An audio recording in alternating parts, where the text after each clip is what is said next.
Assalamualaikum warahmatullahi wabarakatuh.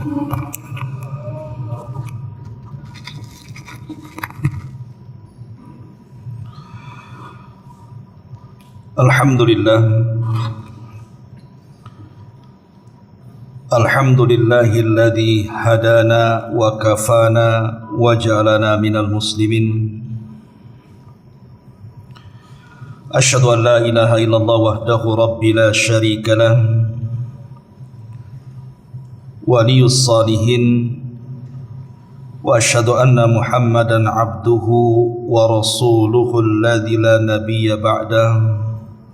Rasulul Karim. Amma ba'du, ma'asyiral muslimin wal muslimat rahimakumullah.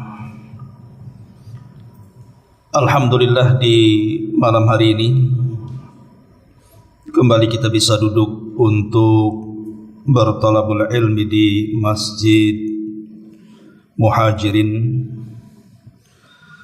Salat dan juga salam tetap kita iringkan kepada Rasul kita Nabi besar Muhammad sallallahu alaihi wa ala alihi wasallam. Pembahasan di malam hari ini kita akan membahas tentang 10 perkara yang bisa mematikan hati. Dengan sebab matinya hati maka terhalanglah doa-doa yang kita panjatkan kepada Allah Jalla fi'ula. 10 perkara ini diambil dari perkataan seorang ulama tabi'in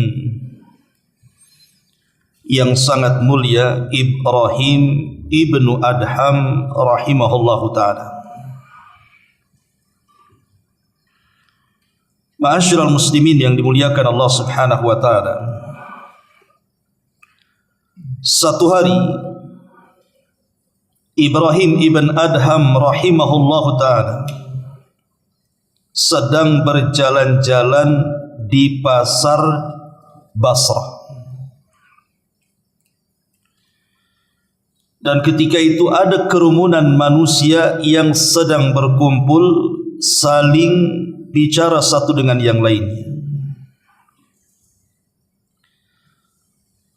Ketika Ibrahim ibn Adham lewat kepada mereka,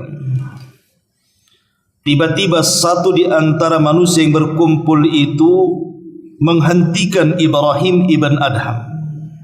Dan mereka tahu siapa Ibrahim ibn Adham. Seorang alim, zahid, abid, dan orang yang sangat masyhur kesolehannya.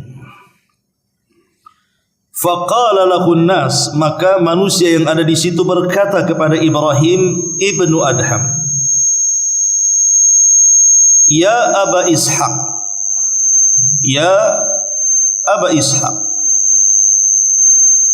Inna Allah Ta'ala yaqul, wa qala rabbukum ud'uni astajib lakum. Wahai Aba Ishaq, Aba Ishaq ini kunyah daripada Ibrahim ibnu Adham. Sesungguhnya Allah subhanahu wa ta'ala telah berfirman, wa qala rabbukum ud'uni astajib lakum. Dan Rabbmu telah berfirman, berdoalah kepadaku, niscaya aku akan kabulkan permintaan kalian. Kemudian manusia mengatakan, wa nahnu nad'ullah fala yastajibu lana. Tapi kami sudah banyak berdoa kepada Allah subhanahu wa ta'ala, tapi doa-doa kami tidak kunjung dikabulkan Allah subhanahu wa ta'ala. Apa gerangan dengan doa-doa kami? Bukankah Allah yang mengatakan berdoa kepadaku kabulkan? Dan kami sudah berdoa tak dikabul-kabulkan pula. Maka Ibrahim ibn Adham rahimahullahu ta'ala mengatakan, li'anna qulubakum matat bi asyrati asya'a, karena hati-hati kalian sudah mati dari 10 perkara. Lihat dialog Ibrahim ibn Adham ini dengan masyarakat Basrah yang ada di pasar itu. Ketika orang-orang mengeluh dan mengadu kepada Ibrahim ibn Adham soal doa-doa mereka yang mereka panjatkan kepada Allah, namun tidak kunjung pula diijabah doa mereka, padahal mereka yakin bahwa Al-Quran sudah berfirman, wa qala rabbukum ud'uni astajib lakum. Maka Ibrahim ibn Adham memberikan alasan kenapa doa-doa kalian tidak dikabulkan. Bahkan doa-doa kita juga kenapa tidak dikabulkan. Boleh jadi karena kita mati hatinya. Kenapa mati hati kita? Karena 10 perkara ini, kata Ibrahim ibn Adham. Dan kalau seandainya kita berdoa kepada Allah Subhanahu wa taala, tiba-tiba Allah tidak kunjung mengabulkan doa kita, maka ini musibah di atas musibah. Tidak ada kemalangan, tidak ada musibah yang lebih besar dibandingkan doa-doa kita ditolak oleh Allah Subhanahu wa taala. Karena ketika Allah Subhanahu wa taala menolak doa-doa kita, maknanya Allah sudah tidak mempedulikan kita. Kalau Allah Subhanahu wa taala tidak mempedulikan kita, artinya Allah sudah tidak menganggap kita lagi. Dan itulah bahayanya hati yang mati itu. Karena hati yang matilah yang menjadikan doa-doa kita tidak dikabulkan Allah Subhanahu wa taala. Kenapa mati? Inilah yang akan kita bahas. Mati dari 10 perkara. Yang pertama, kata Ibrahim ibn Adham rahimahullahu taala, araftumullaha wa lam tuaddu haqqahu. Kalian mengenal Allah, kalian mengetahui Allah, tapi kenapa kalian tidak melaksanakan hak-hak dan kewajiban Allah Subhanahu wa taala? Kalau kita ditanya siapa yang menciptakan langit, kita katakan Allah. Kalau kita ditanya siapa yang menciptakan bumi, kita katakan Allah. Kalau kita ditanya siapa yang menciptakan lautan, gunung-gunung, hutan-hutan, binatang, bahkan siapa yang menciptakan kita, maka kita akan mengatakan Allah. Artinya secara rububiyah kita tahu dan kita kenal siapa Allah. Lah kalau kita sudah kenal Allah Subhanahu wa taala secara rububiyah, kenapa kita tidak mau melaksanakan hak dan kewajiban yang Allah perintahkan kepada kita? Ma'asyiral muslimin yang dimuliakan Allah Subhanahu wa taala, dengan cara apa kita melaksanakan hak dan kewajiban kita kepada Allah? Berdasarkan hadis Muadz bin Jabal radhiyallahu anhu, ketika Nabi sallallahu alaihi wasallam bertanya, "Ya Muadz, hal tadri ma haqqullah 'alal ibad wa ma haqqul ibadi 'ala Allah?" Muadz, tahu enggak apa hak Allah kepada hambanya dan apa hak hamba kepada Allah? Maka Muadz mengatakan, Allah wa rasuluhu a'lam, Allah dan Rasulnya yang tahu. Maka Nabi SAW mengatakan, fa inna haqqallahi 'alal ibadi an ya'buduhu wa la tusyriku bihi syai'an. Fa inna haqqallah 'alal ibad an ya'buduhu wa la yusyriku bihi syai'an. Tuntutan Allah kepada kita ini agar kita hanya beribadah kepada Allah dan tidak menyekutukan Allah sedikit pun. Inilah yang dikatakan oleh Ibrahim ibn Adham di sini. Kita mengenal Allah, tapi kita tidak pernah melaksanakan hak dan kewajiban kita kepada Allah. Dalam doa-doa yang kita panjatkan, cerewetnya lah kita meminta, macam-macam kita meminta kepada Allah Subhanahu wa taala. tetapi hak Allah tidak pernah kita penuhi. Itu sama dengan orang yang tidak bekerja, datang tahu-tahu minta gajinya mana. Anda tidak pernah bekerja kepada saya, tiba-tiba datang, Ustaz, mana gaji saya bulan ini, katanya. Kira-kira saya kasih gaji enggak? Walillahil mathalul a'la. Ma'asyiral muslimin yang dimuliakan Allah Subhanahu wa taala. Kalau kita ingin dikabulkan doa-doa kita dan hati kita ingin hidup dekati Allah, maka Allah akan dekat dengan kita. Kalau kita tidak pernah dekat dengan Allah, maka Allah akan menjauh dengan kita. Ketika Allah menjauh dengan kita, secara otomatis Allah tidak akan peduli dengan kita dan tidak akan mengabulkan doa-doa kita. Maka imbangi permintaan itu dengan ibadah. Kita sudah salat, kita sudah puasa, kita sudah mengaji, baca Quran, zikir dan begitu seterusnya. Kalau ketika kita minta kepada Allah Subhanahu wa taala, mustahil Allah membiarkan permintaan kita. Karena kita sudah berusaha melaksanakan hak dan kewajiban Allah. Itulah yang menjadikan kenapa doa kita mati. Karena kita mengenal Allah tapi tidak pernah melaksanakan hak dan kewajibannya. Ini yang pertama. Yang kedua, wa qara'tumul Qur'an wa lam ta'malu bihi.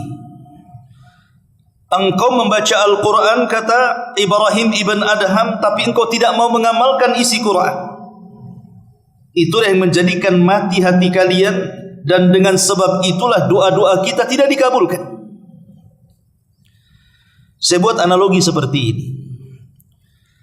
Kalau saya punya perusahaan besar, anggaplah saya bosnya.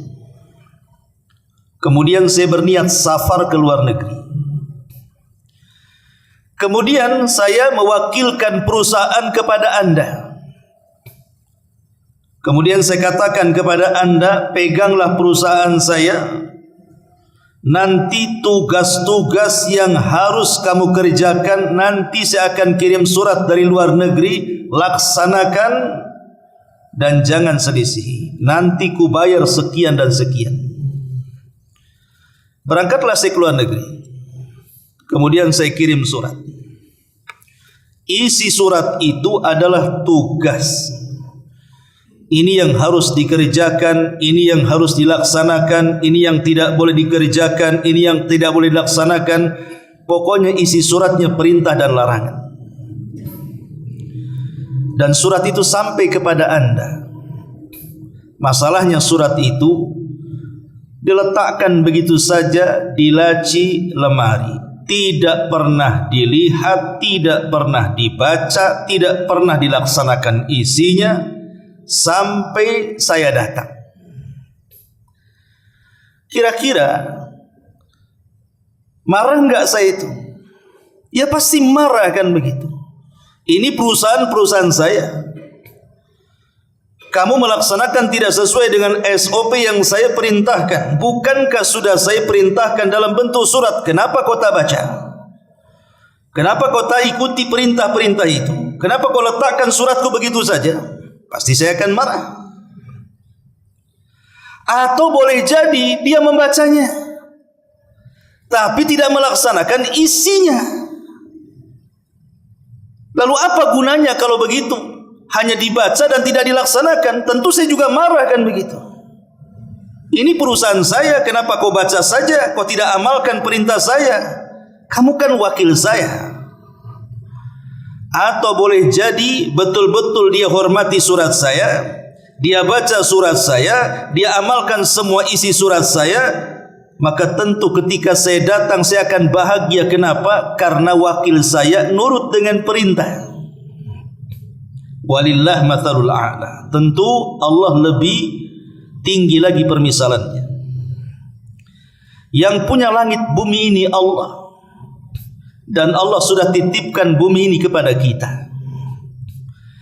Dan Allah Subhanahu wa taala sudah kirim risalah surat itu kepada kita berbentuk Al-Quran. Kalau kita tidak pernah menyentuhnya, tidak pernah membacanya, tidak pernah melaksanakan isinya, apa larangannya, apa perintahnya, kira-kira Allah marah atau tidak? Pasti marah. Atau boleh jadi mungkin kita terimalah risalah itu, kita pegang Quran, kita baca Quran, tapi tidak pernah kita memahami isi Quran, apa perintahnya, apa larangannya, yang penting baca saja. Kira-kira Allah murka atau tidak? Bisa saja Allah murka. Atau mungkin yang ketiga, kita pegang Qurannya, karena ini risalah dari Allah, kita muliakan Quran itu, kita baca Quran itu, kita pelajari Quran itu, kita berusaha mengamalkan isi dan menjauhi larangan Quran itu. Kira-kira Allah senang tidak? Pasti Allah senang. Itulah yang dikatakan oleh Ibrahim ibn Adham, wa qara'tumul Quran wa lam ta'malu bihi. Kalian membaca Quran tapi tidak pernah mengamalkannya. Persis seperti ucapan Nabi SAW di dalam surah Al-Furqan ayat 30, Allah mengatakan, wa qala ar-rasul ya rabbi inna qaumi ittakhidhu hadzal qur'ana mahjura. Berkata Rasul, ya Rabb, sesungguhnya kaumku mereka sudah mengambil Al-Quran ini mahjur. Mahjur itu mulai ditinggalkan sedikit demi sedikit. Ada yang mengatakan mahjur di sini artinya orang sudah tidak mau mendengarkan Al-Quran apalagi membacanya. Ada juga yang mengatakan maksudnya dia tidak mau memahami dan mengamalkan isinya. Ada juga yang mengatakan tidak mau mengambil hukum daripada Al-Quran dan memilih hukum-hukum di luar daripada Quran. Ada juga yang mengatakan dia memilih mendengar yang lain dibandingkan mendengar Quran. Atau boleh jadi ada yang mengatakan ulama tafsir tidak mau mengambil Al-Quran sebagai obat baik rohani ataupun jasmani. Dan itu yang terjadi hari ini. Kita membaca Quran itu kadang-kadang setahun sekali nunggu Ramadan. Gimana tidak mati hati kita? Sama dengan ibadah. Ibadah setahun 2 kali saja. Idul Fitri, Idul Adha. Gimana tak mati hati kita? Coba. Itulah sebabnya doa-doa kita, kata Ibrahim ibn Adham, ditolak oleh Allah. Karena yang menyebabkan mati hati kita, kita jauh dari Allah dan jauh daripada kitab Allah Al-Quran. Ma'asyiral muslimin wal muslimat rahimakumullah. Disebutkan dalam hadis Samurah ibn Jundub radhiyallahu anhu, Nabi SAW mengatakan, ammal ladzi yuslagu ra'suhu bil hajari fa innahu ya'khudul Qur'an fayarfuduhu wa yanamu anis salatil maktubah. Ketika Rasul diperlihatkan sebuah azab dari azab-azab kubur, ada seseorang yang diterlentangkan, kemudian di sampingnya malaikat memegang batu, kemudian dihantamkan batu itu di kepalanya sampai pecah kepalanya. Ketika itu malaikat pergi hendak mengambil batu yang lainnya. Ketika sudah dapat batu kembali, rupanya kepalanya sudah kembali lagi. Kemudian dibenturkan lagi dan begitu seterusnya.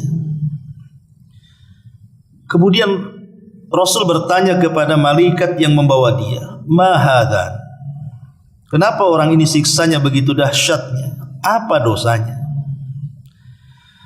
Maka malaikat ini mengatakan, fa innahu ya'khudul Qur'an fayarfuduhu. Dia mengambil Al-Quran tapi justru menginjak-injak isi Quran. Dia baca aqimus salah, tegakkan salat, dia pula orang yang paling meninggalkan salat. Dia baca kutiba alaikumus siyam kama kutiba alal ladzina min qablikum, tentang perintah puasa, dia pula orang yang paling meninggalkan puasa, dan begitu seterusnya. Ini yang kedua. Yang ketiga, kata Ibrahim ibn Adham, wa za'amtum annakum ummata nabiyyikum wa taraktum sunnatahu. Engkau menyangka engkau ini bagian daripada umat Nabi kalian Muhammad sallallahu alaihi wasallam, tapi kenyataannya kalian meninggalkan sunnahnya. Orang Islam ini kalau ditanya siapa nabinya, pasti lantang dia mengatakan Muhammad nabiku. Karena ucapan raditu billahi rabba wa bil islami dina wa bi Muhammadan nabiyya wa rasula itu sudah diajarkan di anak-anak TK. Jadi kalau dikatakan nabimu Yesus, nabimu Isa, enggak terima. Itu nabinya orang Nasrani gitu. Nabi kita Muhammad. Kita mengaku sebagai umat Muhammad. Tetapi banyak orang yang mengaku umat Muhammad sallallahu alaihi wasallam tapi tidak pernah kenal sunnahnya. Yang lebih parah lagi, dia campakkan sunnahnya. Yang lebih parah lagi, dia ingkari pula tu sunnahnya. Sampai ada kelompok yang disebut dengan ingkarus sunnah, tidak mau menerima sunnah. Mereka mengatakan Nabi itu sama dengan kita manusia. Ucapannya bisa salah, bisa benar. Yang benar itu hanya Quran, yang otentik itu hanya Quran, yang tidak ada salahnya pasti benar itu Quran, kata. Buktinya ada hadis yang maudhu, ada hadis yang lemah, ada hadis yang masih diteliti. Ya, karena itu ucapan Muhammad. Dengan logika-logikanya, dengan falsafat-falsafatnya, ujung-ujungnya dia mengatakan tak perlu mengambil sunnah, cukup Quran saja. Kita katakan betul, Nabi itu manusia sama dengan kita. Siapa yang mengingkari Nabi manusia?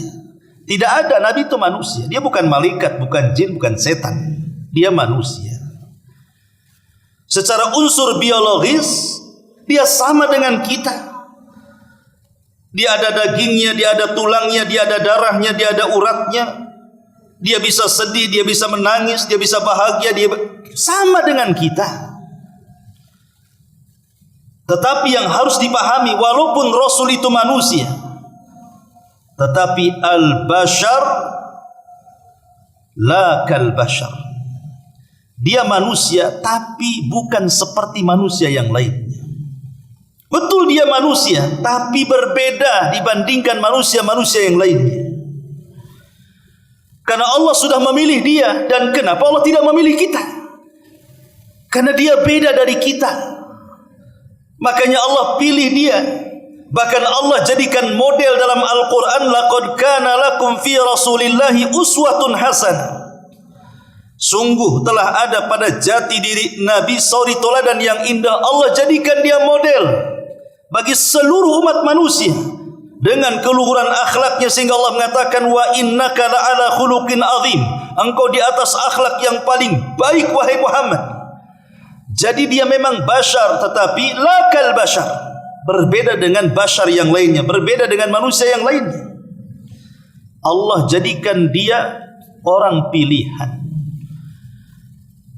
Dia memiliki keutamaan dan nilai kualitas yang tidak dimiliki manusia yang lainnya. Dan ucapannya adalah wahyu. Wa ma yantiqu anil hawa in huwa illa wahyun yuha. Muhammad itu tidak pernah mengucap dengan hawa nafsunya. Yang diucapkan itu wahyu yang diwahyukan kepadanya. Dan Rasul mengatakan inni utitul kitab wa mislahu ma'a. Aku diberikan Al-Quran dan yang semisalnya, maksudnya sunnah. Jadi Quran dan sunnah itu bagian dari kalam Allah. Cuman yang membedakan kalau Quran itu lafaz dan maknanya dari Allah, kalau sunnah itu makna dari Allah dan lafaznya dari Nabi sallallahu alaihi wasallam. Itu saja yang membedakan, dua-duanya datang dari Allah. Ma'asyiral muslimin yang dimuliakan Allah azza wa jalla. Jadi kalau mengaku umat Rasul, bukan hanya pegang Quran, pegang juga sunnahnya. Pegang juga sunnahnya, jangan diingkari sunnah itu. Ketika seseorang mengingkari sunnah, maka selamanya dia tidak mungkin melaksanakan Quran. Karena Quran itu banyak perintah-perintah yang sifatnya global, kemudian dirinci dengan sunnah. Allah mengatakan aqimus shalah, laksanakan salat. Cemana takbiratul ihramnya? Apa bacaan berdirinya? Macam mana pula rukunya? Itu Quran tidak menjelaskan. Sunnah datang menjelaskan, mulai takbir sampai salam. Al-Quran yang menjelaskan wa atuz zakah, laksanakan zakat. Tapi yang menentukan haulnya, nisabnya, kambing sekian, emas sekian, pertanian sekian, ada di Quran? Tidak ada. Maka orang yang mengingkari sunnah selamanya tidak mampu akan melaksanakan Quran itu. Maka kalau kita mengaku umat Rasul, ikuti sunnahnya, baik sunnah ucapan, perbuatan ataupun penetapan Nabi SAW. Karena kalau kita meninggalkan sunnah dalam kehidupan kita, dipastikan mati hatinya dan dipastikan terhalang doa-doanya. Yang ketiga, yang keempat, kata Ibrahim ibn Adham rahimahullahu ta'ala, wa qultum inna syaitana lakum aduun wa wafaqtumuhu, katanya. Kalian selalu sesumbar setan itu musuh kalian. Tapi banyak amalan-amalan setan yang kalian cocoki. Kita teriak-teriak setan itu aduwwum mubin, musuh kita yang nyata, musuh kita bersama. Tapi kenyataannya apa yang terjadi? Banyak amalan-amalan setan itu justru kita lakukan. Seperti apa? Sombong. Itu amalan setan. Setan yang mengatakan ana khairum minhu khalaqtani min nari wa khalaqtahu min tin. Ketika Allah mengatakan sujud kau iblis, iblis mengatakan tidak. Aku lebih baik dibandingkan Adam. Kau ciptakan aku dari api, kau ciptakan Adam dari tanah. Ananiyah. Ananiyah itu artinya sombong. Karena muqaddimah sombong itu berasal dari kalimat ana, saya. Orang kalau ngomong sedikit-sedikit saya, aku, ana, bahaya. Karena muqaddimah sombong itu dari kalimat ana, saya. Kalau bukan karena saya, ini semua karena saya, itu semua perbuatan saya, macam-macam. Ini kalau sudah mulai kalimat saya muncul, itulah muqaddimah sombong. Karena iblis sombong itu dimulai dari kalimat ana khairun minhu, saya lebih baik dibandingkan dia. Maka jauhi kalimat ana. Masyaallah muslimin yang dimuliakan Allah Subhanahu wa taala, apa lagi? Taghayyur khalqillah, merubah-rubah ciptaan Allah Subhanahu wa taala. Wala amurannahum fala yughayyiranna khalqallah. Syaitan mengatakan aku akan perintahkan mereka sampai mereka merubah-rubah ciptaan Allah. Lihat orang-orang yang KTP mereka Islam, tapi badan mereka penuh dengan tato.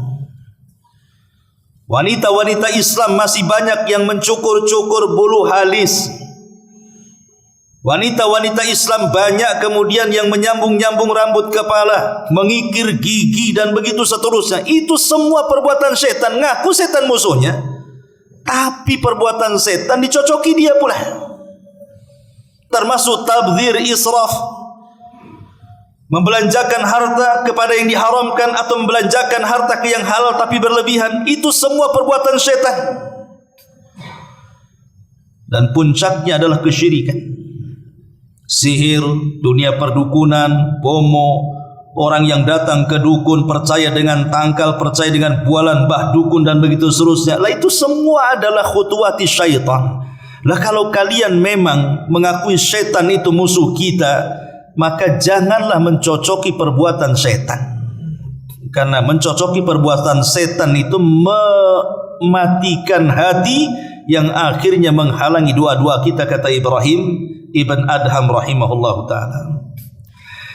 Kemudian kata Ibrahim ibn Adham rahimahullahu ta'ala yang kelima, wa qultum annakum mushtaquna ilal jannati walam ta'malu laha. Kalian sesumbar kalian ini rindu ingin masuk surga, tapi kalian tidak pernah mencari jalan menuju surga. Kau ditanya, pengen masuk surga? Semua pengen masuk surga. Sak jahat-jahatnya orang jahat, sak preman-premannya orang preman, kalau ditawari surga pasti mau. Mau masuk surga bang? Maulah kan begitu. Masa tak mau masuk surga? Gila aku katanya. Semua pengen masuk surga. Tapi masalahnya ada seorang penyair namanya Abu Al-Atahiyah. Apa kata Abu Al-Atahiyah, seorang penyair? Tarjun najata walam tasliku masalikaha inna safinata la tajri alal yabasi. Engkau mengharap ingin selamat, tapi engkau tidak pernah mencari jalan keselamatan. Macam mana kemudian kapal laut berlayar di padang pasir? Mungkin kapal laut berlayar di padang pasir? Mustahil. Sebagaimana engkau mustahil mengharap keselamatan tapi tidak mencari jalan keselamatan, maka begitu pula kapal-kapal itu tidak mungkin berjalan di padang pasir. Kalau kita mengharap ingin masuk surga, cari jalan ke surga itu. Itu maksudnya. Dengan cara apa? Dengan cara memperbanyak amal saleh. Makanya ada hadis Nabi SAW yang mengatakan, Lau anna rajulan khurra ala wajhihi min yaumi wulida ila yaumi yamut haraman fi ta'atillahi azza wa jalla la haqqarahu dhalika al-yawm wa la wadda annahu rudda ila ad-dunya kay yazdad min al-ajri was-thawab. Kata Nabi SAW, kalau seandainya seseorang itu sejak dilahirkan sudah dalam kondisi sujud, lahir saja sudah sujud dia, dan tidak berhenti sujudnya sampai kematiannya, artinya tidak punya dosa kan? Lahir saja sujud sampai mati. Kapan maksiatnya? Kalau ada orang yang seperti itu, lahir saja dia sudah sujud sampai mati dalam rangka mencari ketaatan kepada Allah Subhanahu wa taala, kata Nabi, la haqqarahu dzalikal yaum.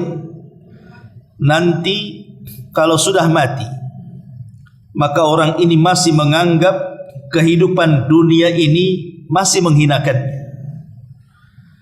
Lawadda annahu rudda ila dunya, bahkan dia masih menginginkan untuk dibalikan ke dunia. Kayyazdada minal ajri was thawab, supaya bertambah pahala dan balasan Allah Subhanahu wa taala di akhirat.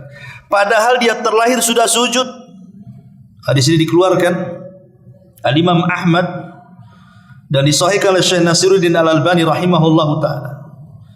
Coba bayangkan, orang ini terlahir sujud sampai mati sujud, tidak pernah maksiat kepada Allah Azza wa Jalla. Kemudian apabila sudah mati, maka dia masih menyesali kehidupan dunianya dan dia berharap kepada Allah agar dikembalikan kepada dunia supaya dia bisa menambah lagi pahala dan juga amal solehnya.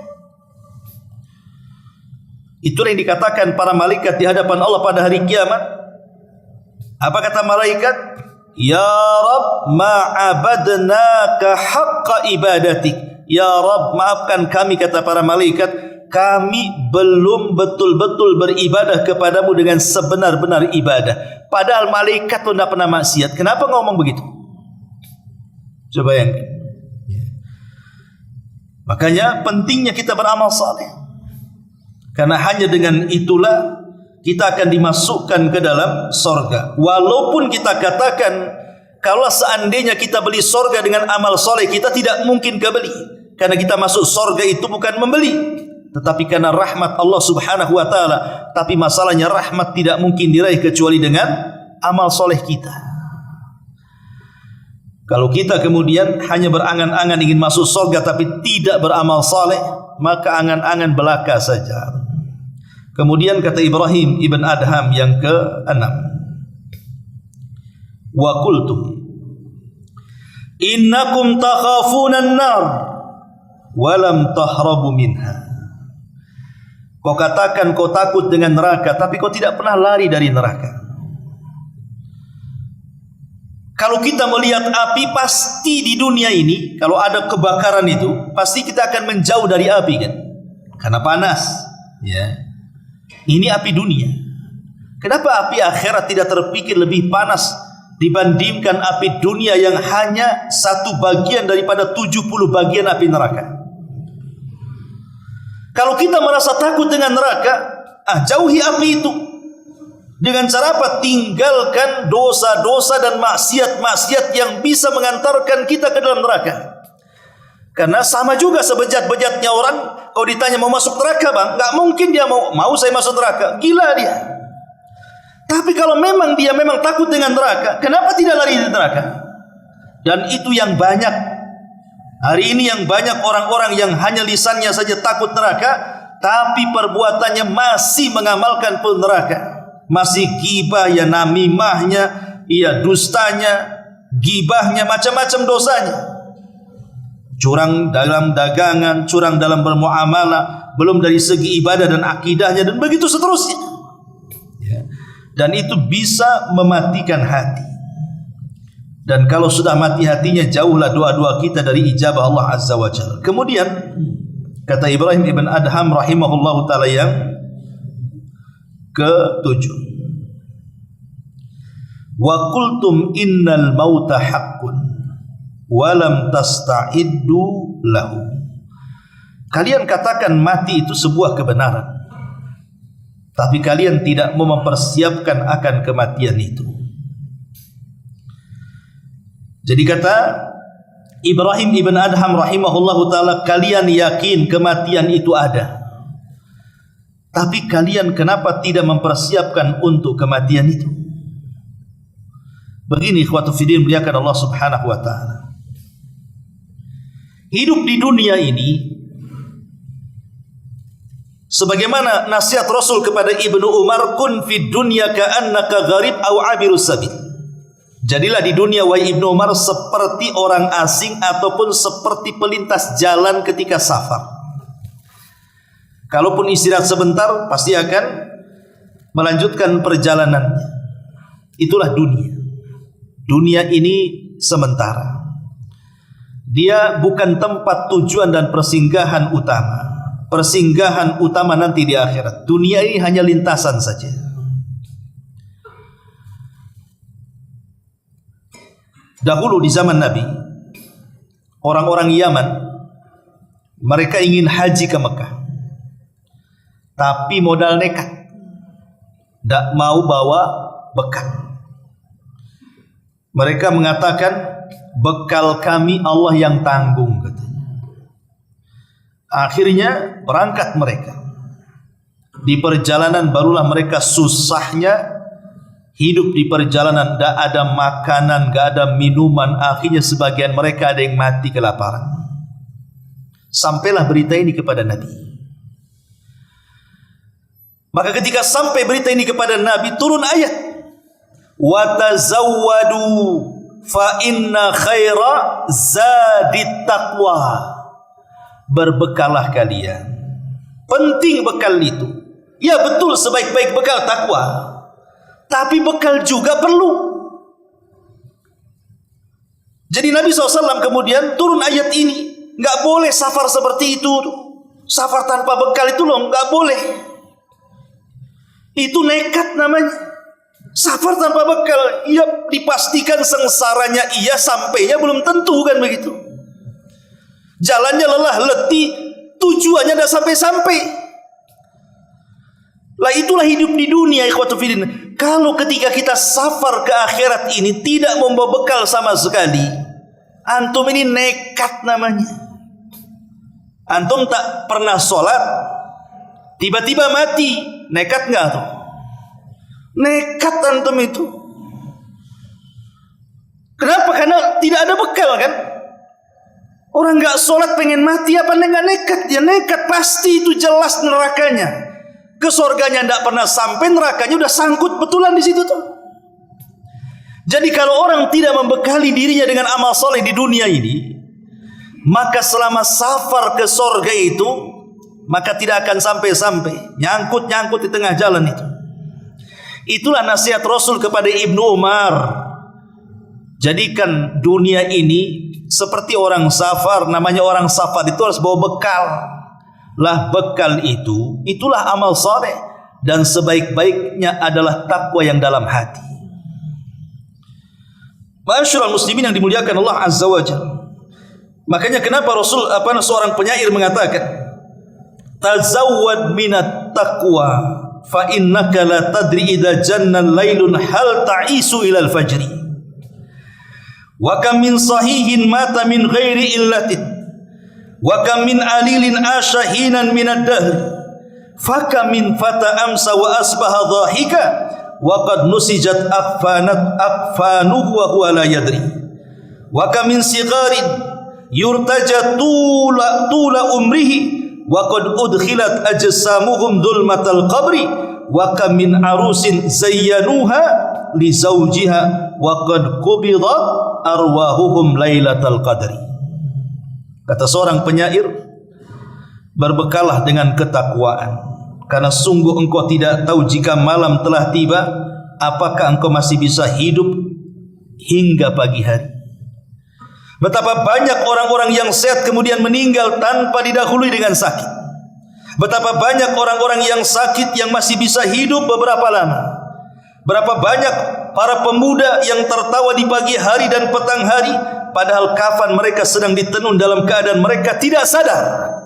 Betapa banyak anak-anak diharapkan panjang umurnya, padahal tubuh mereka telah dimasukkan ke dalam gelapnya kuburan.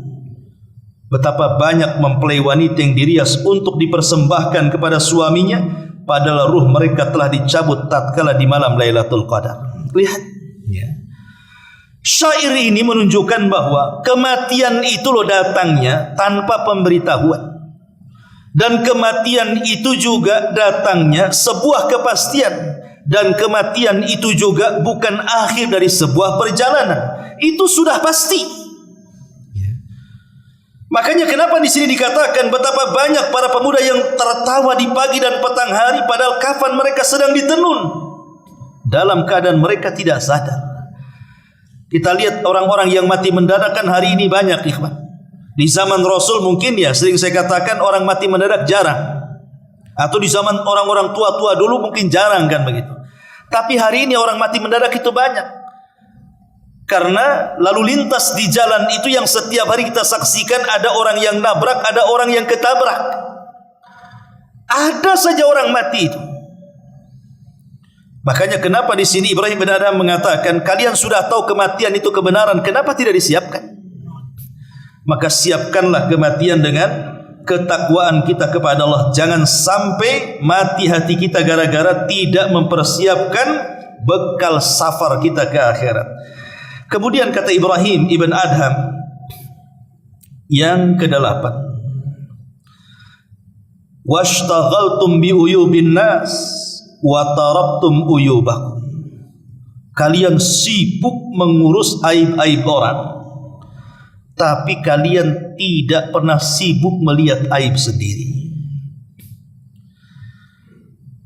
Abu Hurairah radhiyallahu anhu,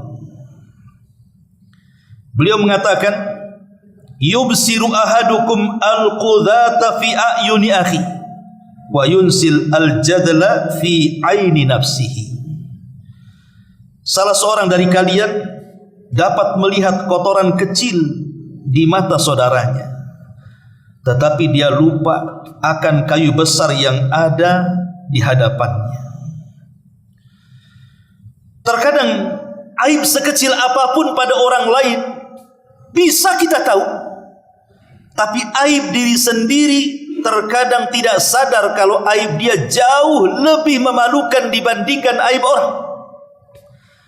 Dari sini Nabi SAW mengatakan, man istama'a ila hadithi qaumin wa hum lahu karihun aw yafirruna minhu subba fi udhunihi al-anuk yaumal qiyamah. Barang siapa yang suka nguping-nguping omongan orang sedangkan mereka tidak suka didengar, maka telinganya kelak pada hari kiamat akan dicucuri dengan cairan tembaga yang sangat panas. Orang suka nguping-nguping. Ya. Jadi insya Allah lah kalau laki-laki sih males lah pengen tahu. Kalau laki-laki pengen tahu itu berarti dia perempuan tuh yang gitu tuh. Ingat ya, kalau antum pengen tahu urusan orang, antum itu perempuan bukan laki-laki. Kan laki-laki tidak suka seperti itu. Biasanya perempuan yang suka kayak gitu tuh. Ya. Yang suka ngorek-ngorek aib, nanya-nanya aib orang itu kan perempuan. Lah Islam ini melarang, tidak boleh. Kenapa demikian? Karena ada yang disebut dengan hukum karma, yang disebut dengan kama tadinu tudan. Kalau kita mengorek-ngorek aib orang, nanti Allah kirim orang lain mengorek aib kita. Itulah kama tadinu tudan namanya. Kalau kita mengorek aib orang, maka Allah akan kirim orang yang mengorek aib kita. Makanya kenapa Nabi SAW mengatakan, ya ma'syara man amana bilisani walam yu'minu biqalbihi. Wahai orang-orang yang beriman hanya sekedar di lisan dan tidak sampai kepada hatinya, kata Rasul. Jangan menyingkap aib saudara kalian, dan jangan mencari-cari aib saudara kalian. Karena siapapun yang mencari-cari aib saudaranya, maka Allah akan mencari-cari aibnya. Itulah yang dikatakan kama tadinu tudan tadi. Maka orang yang suka mengorek-ngorek aib tapi lupa dengan aibnya sendiri, maka itu alamat matinya hati, kata Ibrahim ibn Adham. Dan itulah sebabnya doa-doa kita ditolak. Kemudian yang nomor 9, kata Ibrahim ibn Adham, wa akaltum ni'amallahi walam tu'du atau tu'addu syukraha. Kalian makan dari nikmat-nikmat Allah tapi tidak pernah bersyukur akan nikmat Allah. Kita ini maunya menikmati nikmat Allah saja, senang dengan nikmat Allah, tapi kita tidak mau mensyukuri nikmat Allah. Subhanallah, nikmat Allah ikhwan itu tidak pernah lepas dari badan kita. Mau kita di rumah, mau kita di jalan, mau kita di pasar, mau kita di masjid, sebutkan kita di mana saja selama kita berada di kolong langit ini. Nikmat Allah itu tidak pernah lepas dari kita, dan Allah tidak pernah minta bayaran dari nikmatnya.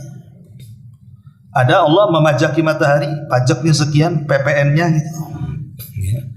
12%? Enggak kan? Masyarul muslimin yang dimuliakan Allah Azza wa Jalla, enggak ada. Allah kasih pajak tuh enggak ada. Kenapa? Bayangkan Allah berikan gratis loh kepada kita. Oksigen yang kita hirup itu gratis itu. Mata kita bisa melihat, telinga kita bisa mendengar, lisan kita bicara, kemudian akal kita berfungsi. Bentuk manusia pula indah seindah-indahnya, Allah bentuk sedemikian rupa, berbeda dengan makhluk-makhluk yang lainnya. Ini semua nikmat. Wa fi anfusikum afala tubsirun. Pada diri kalian itu tidakkah kau lihat itu nikmat Allah? Fa bi ayyi ala'i rabbikuma tukadziban. Nikmat mana lagi yang kau akan dustakan? Tapi begitu banyaknya nikmat yang Allah anugerahkan kepada kita, banyak di antara kita yang tidak bersyukur akan nikmat itu. Lah, tidak bersyukur akan nikmat itu bisa mematikan hati. Dan ketika mati hati, terhalanglah doa-doa kita. Dan yang terakhir, kata Ibrahim bin Adham, wa dafantum mautakum wa lam ta'tabiru bihim fa kaifa yustajabu lakum. Kalian terkadang menguburkan orang-orang mati di antara kalian, tapi kalian tidak pernah mengambil ibrah dari kematian mereka. Boleh jadi di antara kita ada yang betul-betul menguburkan kan? Masuk ke liang lahat, kita lihat saudara kita dibaringkan di liang lahat, kemudian diberikan bantalan dari tanah, kemudian kita juga yang memasangkan triplek-tripleknya, kayu-kayunya, kemudian juga kita yang kemudian melemparkan sedikit demi sedikit tanah, akhirnya kemudian terkuburlah si mayat itu. Pernah enggak kita kemudian setelah menguburkan duduk sejenak, kemudian kita katakan, ya hari ini engkau yang mati, boleh jadi besok aku pula yang seperti ini. Hari ini aku yang menguburkan, besok aku yang dikuburkan. Kalau orang berpikir seperti itu namanya mengambil ibrah namanya. Subhanallah. Saya terkadang heran. Saya pernah menguburkan. Saya tidak sebut daerahnya. Pokoknya menguburkan. Yang gali kuburannya di situ, orang situ. Lah Allah takdirkan memang sudah mendekati waktu maghrib. Ketika itu mendekati waktu maghrib, jadi saya bilang sama bapak yang ada di situ tuh, yang tukang kubur-kuburkan itu, Pak, ini udah mau maghrib, kayaknya nanti habis maghrib aja lah. Oh nggak apa-apa, biasa saya kuburkan sampai isya katanya. Jadi bapak tak sholat. Diam dia. Subhanallah, coba. Dia tidak terpikir dia akan mati loh. Hari-hari dia bawa jenazah itu dia masukkan. Ketika diingatkan soal sholat, oh udah biasa katanya. Kadang-kadang sampai isya saya. Jadi saya bilang, Bapak tak sholat kalau begitu? Diam, dia tidak bisa jawab. Lah ini kan aneh itu. Orang ini nggak ngambil ibrah. Memang kita hari ini melihat orang dikuburkan, besok kita yang dilihat orang bahwa kita sedang dikuburkan. Lah disitulah kenapa hati kita mati, karena kita tidak pernah mengambil ibrah dari kematian itu. Padahal kematian itu hak adanya. Wa ja'at sakratul mauti bil haq, dzalika ma kunta minhu tahid. Sakarat maut itu pasti datang dengan kebenaran. Itulah yang kita membuat lari darinya. Tapi Allah mengatakan kullu nafsin dha'iqatul maut, setiap jiwa pasti mati. Maka ambillah ibrah ya ulil absar. Inilah 10 perkara kata Ibrahim ibn Adham yang bisa mematikan hati. Makanya di ujung perkataan beliau mengatakan apa? Fa kaifa yustajabu lakum. Kalau ada 10 perkara pada kalian ini, macam mana doa-doa kalian akan dikabulkan? Lalu apa solusinya? Setelah kita tahu bahwa hati kita ini mati karena 10 perkara, sehingga dengan kematian hati kita itu, dan itu musibah terbesar dalam hidup kita, bagaimana caranya supaya doa-doa kita dikabulkan? Maka pertama tentunya jangan sampai hati kita mati. Hidupkan hati kita. Hidupkan hati kita dengan cara apa? Tauhidkan Allah. Menghidupkan hati dengan cara mentauhidkan Allah, melaksanakan sunnah-sunnah Rasulullah, percaya dengan takdir Allah. Jangan pernah memandang ke atas, pandanglah ke bawah. Qanaah, redha, tawakal, mengharap hanya kepada Allah, dan begitu seterusnya. Itulah cara menghidupkan hati. Kemudian yang kedua, kalau doa-doa kita ingin dikabulkan, maka jauhilah mawani', hal-hal yang bisa doa-doa kita ini ditolak oleh Allah, seperti makan makanan yang diharamkan, atau doa yang isinya perbuatan dosa dan kebencian, atau mungkin doa-doa yang di dalamnya penuh dengan kezaliman dan pemutus silaturahim, dan begitu seterusnya. Kemudian kalau berdoa, ya ambillah waktu-waktu yang mustajab, entah di malam Lailatul Qadar setahun sekali di bulan Ramadan, atau boleh jadi mungkin mengambil di hari Jumat dalam sepekannya, atau mungkin di sepertiga malam setiap harinya, atau di waktu di antara adzan dan qomat, atau ketika di hari Jumat setelah asar sampai maghrib, atau ketika turun hujan, dan begitu seterusnya. Kan banyak waktu-waktu dan tempat-tempat doa itu. Kemudian juga kenali adab-adabnya, seperti mengangkat kedua tangan. Kemudian harus punya keyakinan. Jangan pula doa itu tidak ada keyakinan bahwa tidak dikabulkan, apalagi sampai mengatakan, ya Allah, mintalah aku sesuatu, kalau kau mau ngasih silahkan, enggak juga enggak apa-apa. Ini doa apa ini? Itu sama dengan orang pinjam uang, pinjamlah, mau dikasih enggak apa-apa, kasih alhamdulillah. Itu kan sama aja. Ya bagus lah dikasih orang kayak gini nih.